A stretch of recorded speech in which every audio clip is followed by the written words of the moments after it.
Hello, thank you for joining me today on Being You Doesn't Have to Be Scary. In this training, we're going to talk about how to be you and how to rewire your brain so that you feel comfortable being you. So welcome and thank you for joining me.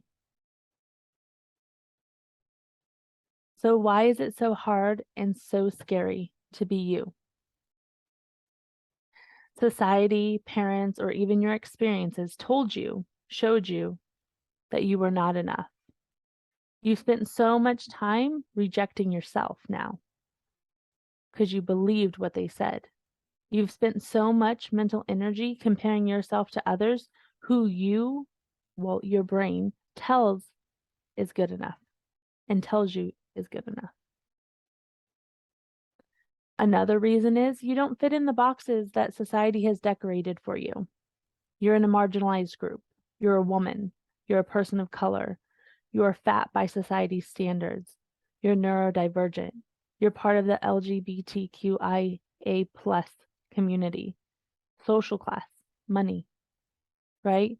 There's all of these things that have formed us or our narrative on why we're not enough. Another reason could be that you stand out in one way or another that doesn't go with the grain, right? But here's the big part. You have learned to agree with all of these people who think, assume, and perceive you are not good enough. It has now become a wired part of your brain that believes it. It's now in your subconscious. It's telling you, you're right. You're right. I'm not enough. I'm not good enough. And now, thank you for joining this training. I'm going to teach you how to stop it and reevaluate why you're choosing to believe that you're not good enough to be exactly you.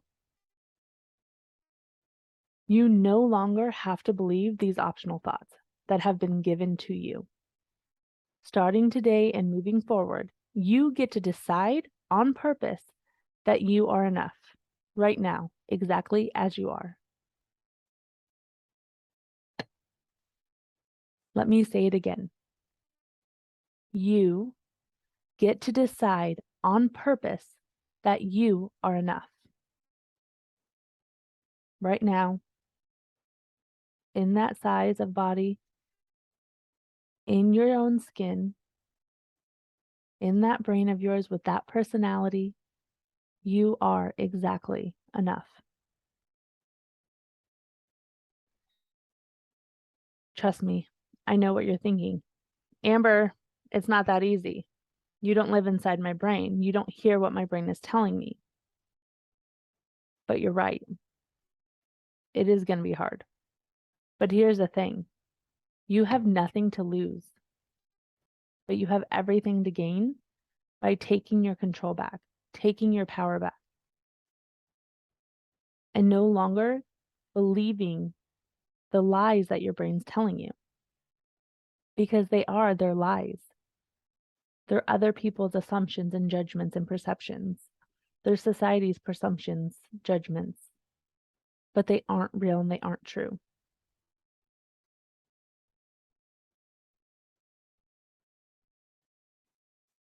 So let's talk about worth and value, right?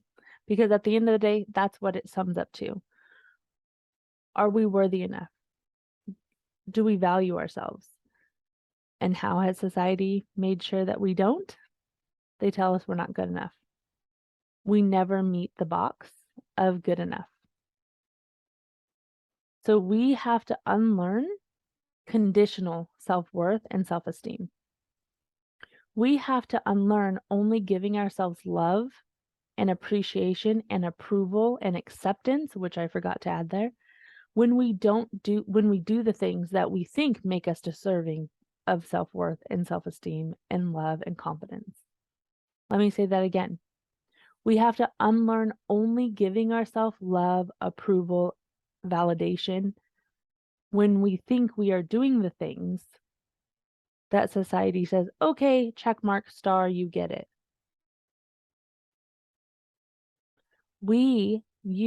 I have to practice believing You are inherently worthy right now.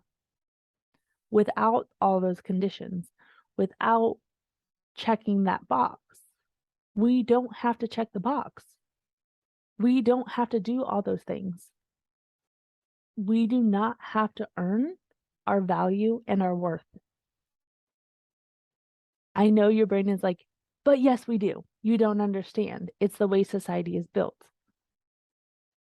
That's also a lie your brain is telling you. Because see, the secret is that when you stop believing and buying into society's hustle for your worth, you're no longer being held back from being you and showing up in the world exactly as you're meant to be. So you get to decide right now that you are no longer putting conditions on your value, conditions on your worth. You right now are inherently worthy and deserving of acceptance, deserving of appreciation, deserving of approval right now. But here's the thing. You have to give it to yourself. No one else. This is an inside job. This is a mental, emotional, inside your own head, brain process. We have to stop looking outside of us for it. Because you are inherently worthy. We have to stop tying our worth to what it means to be good enough. Our body image, our thoughts around productivity, whatever it is inside of you that is like, I'd be good enough if, I'd be good enough when, I'll be good enough when I'm in that relationship that, society has told me I need to be in to be worthy. I'll be good enough when I'm a mom. I'll be good enough when I have that career, when I've made that money, when I've done the thing. We have to stop tying our worth and our value into the things outside of us. Because that is why we're never feeling good enough. We're never getting to the thing. We're never always there. We're always in the future thinking. We're never right here with ourselves. So now it's time to drop back into ourselves right here, right now, and deem ourselves worthy. And start taking the actions to show ourselves that we're worthy, that we're loved.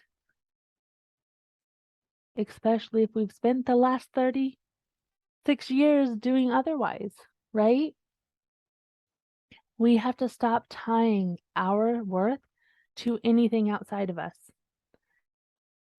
Other people's opinions, other people's liking or approval of us. We do not tie it to our worth. Their thoughts are their business, not ours. Because how up and down is that, right? If we put our worth and value into somebody else's opinion of us, their emotions or feelings of us that day, what kind of roller coaster would that be? We don't deserve that. We get to let people have their thoughts and their feelings and not make it mean anything about our worth or our value or about us as a human. So this means when our brain wants to tell us we are not good enough, that we are not measuring up, we're going to gently say, brain, this is what we normally do. I understand you're just doing what we usually do, but we're no longer doing that. We're choosing today that that is not helpful. It is not serving us. So we get to stop.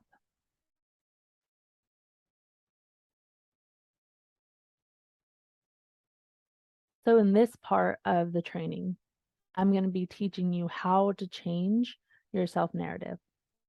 So before I get started on this section, I know in the introduction video, I told you a little bit about me, but I'm just going to share a little bit more. So I am a person who, I call it fighting depression for the longest time. But now I'm a person who experiences depression because I've learned that words really matter, because the thoughts around myself matter. So I'm a person who experiences depression. I'm a person who experiences anxiety. I'm a person who experiences insecure attachment. And so I've really done the work in this changing your narrative about yourself. A lot of my core beliefs prior to thought work, prior to life coaching, was that it's ironic. I'm not good enough, right?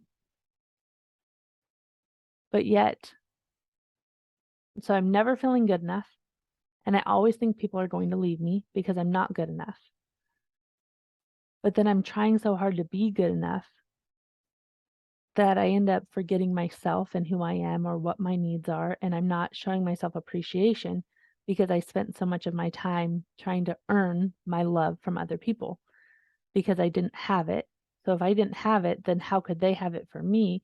So I'm going to earn it through my actions. That's insecure attachment. For the person who has depression, I really had this narrative that because I have depression, that meant I'm a negative person. It meant that I was a lazy person.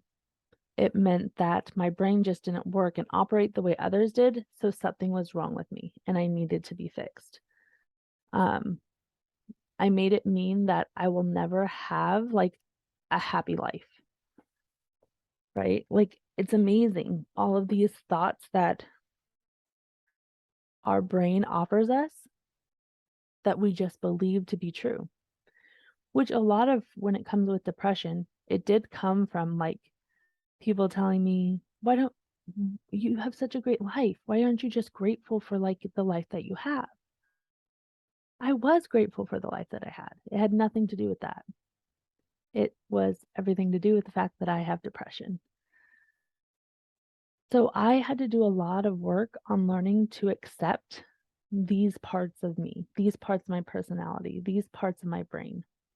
I hated that I had depression. I wanted to be that always positive, always upbeat person who was so productive and got everything done, which also is counterintuitive for my ADD brain, ADHD, ADD, neurodivergent, however you call it. And then I got so mad at myself because I was never, quote, consistent enough to be productive enough to be that person who gets everything's done, right? But I would say yes to way too many things, trying to prove to myself that I could do all these things and get all of this approval.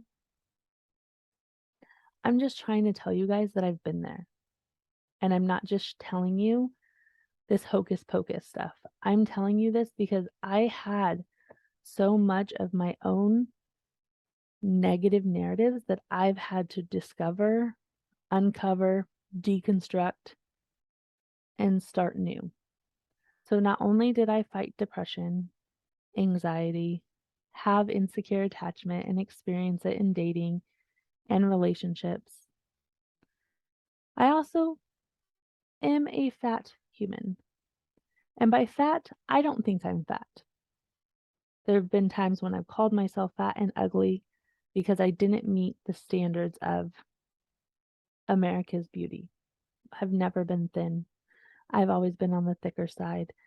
Um, my my structure, I've just always felt was more masculine presenting than feminine. So I had these ideas that I wasn't attractive, that I wasn't good enough, that nobody would ever love me. I hated anything like to be naked or to be seen. I always wore a lot of clothes, covered myself up. I just never physically felt good enough either. And then I discovered later in life that I was bisexual. And then I really wanted to reject that part about me. So I'm just letting you guys know that on this journey of yourself, of the parts of you that you want to reject, I get it. I do. I have tried to reject so many parts of myself and try to fit into the box that society would like me to fit in. And it got me nowhere. It did not get me anywhere except for sadness and further depression. I realized that the more I rejected who I was, the more I made it bad, the more that I made it not good enough, the more that I shamed myself and shoulded myself, I never got to where I wanted to be. And my mental, like my mind, my brain, it was so heavy. It was so sad. I buffered out. I didn't want to be a part of my brain. I numbed out, buffered out through scrolling, through Netflix, through eating, definitely eating sweets, watching movies, not engaging with who I am and not engaging with the people around me because I didn't want to show up as me because me wasn't good enough. So as I'm doing this training and as I'm teaching you this stuff, I want you to know I truly get it. I was exactly where you are on the other side of the screen, not loving most of me, rejecting a lot of me. But through thought work and through these tools that I'm going to teach you in these next several trainings, I want you to know that it changed my life. I'm still at the heaviest I've ever been, but I feel beautiful. I'm still single, but I feel confident in it. I'm a mother of two and a career person, and I feel like I can manage it. I'm still very much ADD, ADHD, but I now ebb and flow with my rhythms, and I don't make my rhythms mean anything.